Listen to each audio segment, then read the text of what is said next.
How to download and install Bluetooth on Windows 10. So I'll open this Chrome and I'll write download Bluetooth for Windows 10. Okay, we'll set this. Now we'll look for the official site from where we can download it. Yeah, you got this. Intel.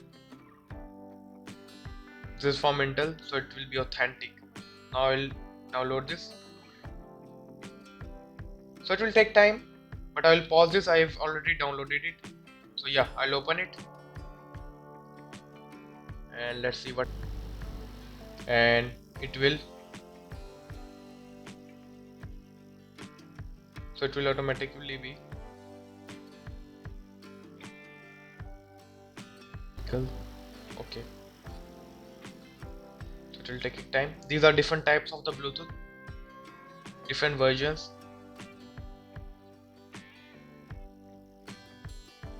So yeah, this is how you can download and install Bluetooth on Windows 10.